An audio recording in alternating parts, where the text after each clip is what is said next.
Divorce me, because I can't take care of you. I want to be free.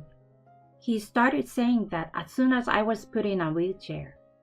I didn't expect him to say that to me after spending 40 years together. I had plenty of complaints about my husband, but to be told like that after being together for over 40 years and thinking we were family is just, it's too late to regret giving me up, the wife who would have done anything for him. My name is Mindy. I'm 67 years old, and I have been buying all kinds of skincare products because I'm worried about my cracked and crusty skin. I'm 67 years old. I'd like to have soft skin again. Is it too late for me? No. My heart is still young and healthy, so I should be fine. I can say that now. But my heart used to be so full of life. That was about 3 years ago. I was in troubled relationship with my husband Greg. We have been living on our pension since we retired a few years ago. My husband, who was a high school graduate and a general manager of a major construction company, started acting like a boss at home, perhaps as a reaction to his resignation from the company. My husband and I used to be very close. His father, and my father for that matter, is also a patriarchal man.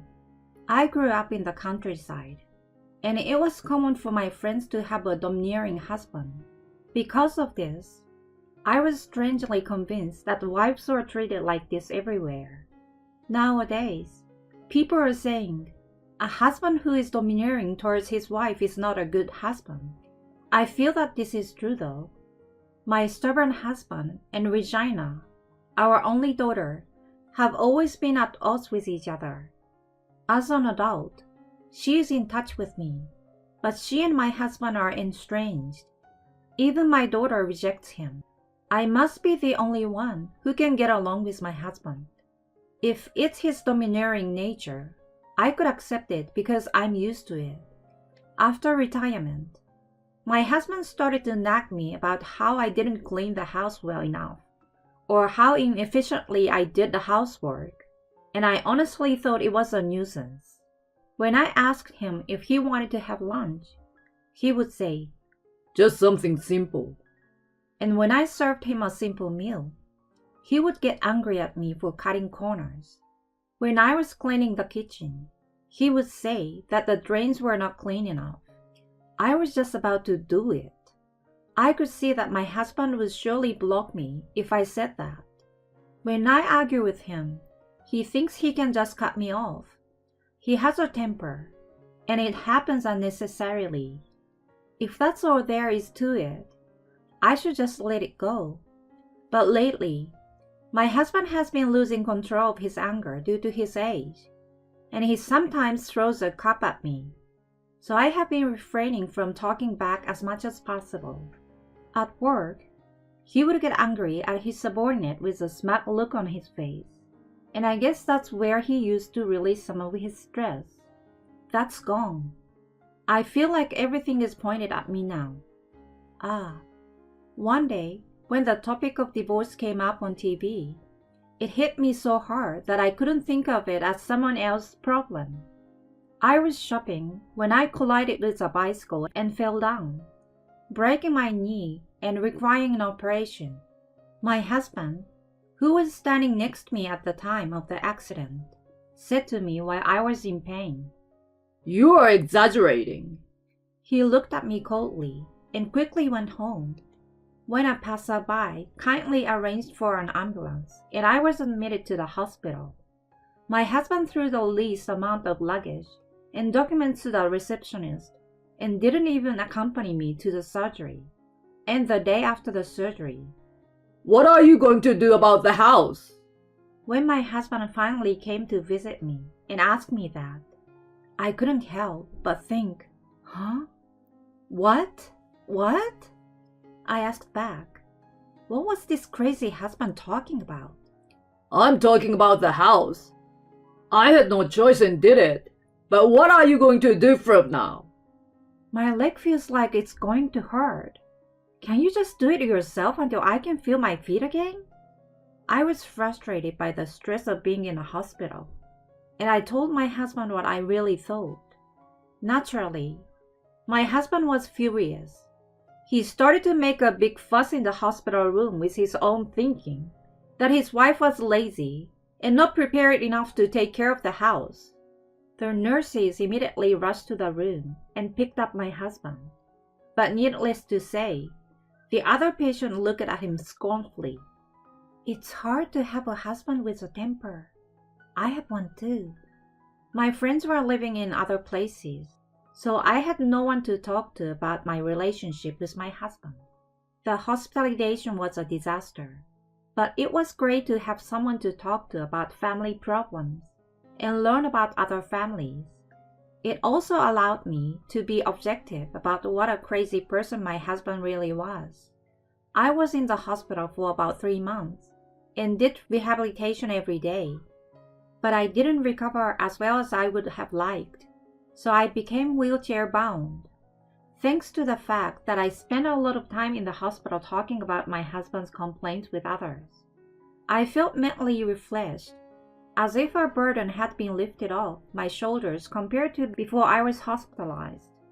My husband's visits to the hospital were restricted due to the coronavirus, and I have not seen him at all since he made a fuss in the hospital room. We've only exchanged messages about where the fabric softener was, at the very least. It seems that he was able to live a decent life on his own. I'm sure my husband is not all that bad. After all, we've been together for over 40 years. I should not give up on him just because he is getting older and angrier. But I should be a forgiving wife who can let bygones be bygones. I was trying to change my mind, but my husband didn't come to pick me up, even though I had told him about the day I was going to be released. It was impossible for me to go home alone by train and bus, as I was not familiar with using a wheelchair. I had no choice but to call a taxi by myself, and as soon as I unlocked the front door, my husband came. Why did you come home? He yelled at me. Why did I? I told you, I'm leaving the hospital today. Why didn't you come get me? I was shocked. How can you say that after making me do the housework for months? Shouldn't you apologize? Huh? What are you talking about? I was in the hospital, you know. We were both getting old. You could at least support me at a time like this. No! I was stunned by my husband's unhesitating refusal. They told me at the hospital, you know. You were going to be in a wheelchair. I don't want to take care of someone who is going to be in a wheelchair. Divorce me because I can't take care of you. I want to be free. Even though I'm alone, I know I can do the housework and clean. I will never be as good as you after decades of housework. But I'd rather live on my own than live with the burden of having to take care of an old woman with a bad leg. I was stunned that he thought that way when I heard his complaints one after another. Somewhere in the back of my mind, I had believed that my husband's personality was just distorted after retirement, but that he was still the same, and that after 40 years together, we still had some sort of affection for each other. It is true that the words divorce at a ripe old age had been floating around in my mind, but I thought I would never choose that path simply because I had a longing to be a free woman. We've had our fights, but we've always managed to get along, and I assumed that we had a good track record and would continue to do so. Are you sure? You will regret it. When I asked my husband, he said, I would never do that. Okay. Let's get a divorce. I will be out of here by the end of the day. Since you're the one who asked, can you help me pack my bags? It's not that big of a deal. You are leaving anyway. I almost cried a little when I saw my husband smiling so contentedly, but I held it in. Oh, how easy my marriage was. It's a bitter story to think that it will end with a short exchange of divorce me, and I understand. Then my husband and I divorced as we had declared, and I spent my days working hard in rehabilitation. Rehab was tougher than I had imagined, but my rehab teacher was kind, and I made many friends around the same age, so I was able to continue to have fun. Then one day, I received a call on my cell phone from my husband. It had been a few months since my divorce, but my belongings were still in the house. I asked him what was left, thinking that I could have him throw some of it away, but he was adamant about not telling me. He said he didn't want to mail it because the post office was too far away. I was afraid to go to his house because I thought it would be too much trouble. So I set a meeting place at a busy park near his house. On the day of the meeting, my husband was waiting for me at the park in his wheelchair. His hair sticky and his clothes shabby. What happened? He didn't answer my question, and he looked at me again. Why aren't you in a wheelchair? He asked. It was just a broken bone. It was a slow recovery, and now, as you can see, I can walk around with a cane. Didn't they explain that to you at the hospital when I came in? No, You didn't hear about my surgery because you weren't interested, right? That's right. Huh, you're the worst. So, you look... What's wrong with you? I'm asking you out of shame. Please remarry me. For the second time in my life, my husband proposed to me. Why are you talking about this? I asked him, and he began to tell me the story of his life. Apparently, the reason he was in a wheelchair was because he had fallen off a riverbank on his bicycle and damaged his knees. I couldn't help but say, I told you so. My husband enjoys cycling on his cross bike, but he has a habit of going too fast. He fell and broke his ribs a few times when he was younger. Thank goodness he didn't cause any problems for others. I often advised him to refrain from driving too fast, saying, I know it's your hobby, but it's dangerous. But of course, my husband would not listen to me. And as a result, he ended up in a wheelchair, which I can only say was his own fault. The hospital suggested that I use a home care service, but I don't want a complete stranger taking care of me. You will just have to live with that. I can't. I want to remarry you. As you can see, I can't take a bath or wash my clothes. I can't stand it. Help me. You came here without a bath? That's a selfish thing to say. Do you really think anyone will accept such a messy proposal? How could you think of remarrying and having me take care of you when you thought you'd confined to a wheelchair? Of course it's impossible. You don't have anyone to rely on anymore. Wouldn't life with a cane be easier than life in a wheelchair? No. What you're saying is too much. He's a man who has always done nothing, so he takes it for granted that someone will do something for him. But absolutely not. I don't want to remarry because you are paying in the butt. I want to be free, okay? When I said no to his proposal, it was as if I was giving back his words at the time of divorce, when I asked if he was serious. To me, your proposal now is more like, are you serious? You are so brazen and shameless. I replied with a smile. Think again. You abandon me like this? My husband keeps ranting. Abandonment is not a very nice thing to say. In such a state, a wife would. No, I'm a stranger now, so you can't rely on me. It was you who gave up on me in the first place. The accident, your condition, it's all your fault. You can live the rest of your life with your dirty hair and shabby clothes and not bathe at all.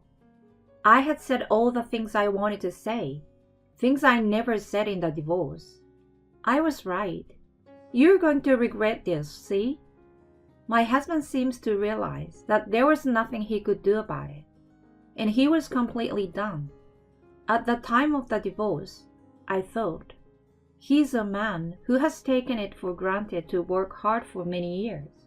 So even if living alone seems easy now, the day will come when he will get hurt. I never thought it would turn out this way.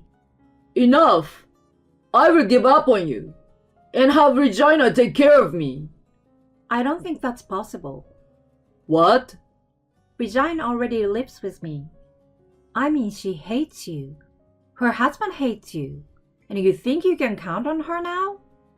My husband stood there stunned at my words.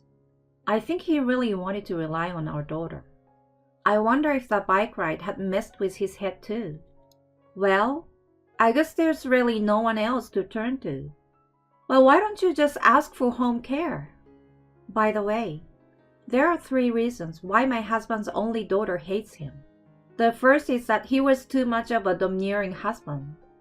Not only me, but he even tried to make my daughter buy alcohol for him while we were eating. I'm not your slave! She hated him. Secondly, he often introduced his subordinates to my daughter, hoping that he could get one of his own men to marry her. Of course I stopped him, but he often brought his subordinate to our house for dinner, saying that he did not intend to introduce them. And my daughter could not stand the atmosphere of what seems to be a blind date and became angry. Third, when my daughter got married, my husband heard that one of her husband's siblings had a limp. You want my daughter to take care of him? He vehemently opposed their marriage. Regina's husband declared that he had no such plans and would not let her do that. But my husband did not believe him. He originally wanted to marry his daughter off to a good man. I understand his concern for his daughter, but it would have been better if he had only opposed the marriage out of concern for his daughter. But instead, he spoke out of turn, questioning her brother-in-law's morals without even knowing him well enough. If I were to reproduce those words here, I would be flamed at once. I could understand my husband's feelings, but there was no way he could convey his true feelings to my daughter after he had spoken out in such a foul manner, saying that it was a result of his excessive concern for her in his own way. My daughter got married as if they were eloping. I was the only one who did not oppose the marriage, so we kept in touch afterwards. But as I said before, my husband has been estranged. There was absolutely no room for him to live with his daughter and her husband in that house. In the end, their married life is going well, and she is living comfortably as a full-time housewife. I can say that their marriage was a good decision. In fact, I feel sorry for my daughter because I'm now the one who depends on her now, that I'm divorced and don't have anywhere else to go. But my daughter Regina says, I really like your beef stew, so please make it again when you get well. I was glad to hear her say that. When I told him about our situation, he said, Then what should I do? You're not a baby. You can figure it out on your own, right? Well, no. I have my daughter waiting in the car. Take care. I said that and left. I'm a woman walking with a cane, and he's a man in a wheelchair. He could have caught up with me if he tried, but he didn't. He was just stunned. I remember he just looked down. After that day, my husband contacted me again, asked me to meet him again because he hadn't given me the things that I had left behind. But since my husband was empty-handed that day, I assumed that he was just bluffing, so I didn't accept his invitation. He seems to have lost his mind and asked for a helper. But just like his attitude toward me, he'd say, Do this, do that. The helper seems to have lost her temper and abused him with all kinds of foul language. Of course, the helper was punished and stopped coming to my husband's home. But my husband seems to be traumatized by the incident. He is now a bit suspicious of people. It seems that the usually strong-minded people are weak once they were bullied. The current helper seems to be kind, but my husband is still scared and wants me to come back. I don't want to play into his hand. On the other hand, my legs are much better, and I can go for a walk easily, though not as smoothly as I could before the injury. I go for a walk with my daughter and grandchildren when it's a sunny day, because I hear that if I don't walk, the condition of my leg will get worse. Sometimes, my daughter Regina drives us to a nearby field, where there is a little slope, and we often have a picnic together. I had planned to leave this house when I could walk, but Regina told me that the children are attached to me, and if I did not mind, I could stay here with them. So I decided to stay. Unlike my husband, her husband takes care of himself and helps my daughter with the housework. She is a really good girl and takes the initiative in supporting me. I am happy to have such a wonderful family after my divorce from my husband. Thank you, dear. Suck it up.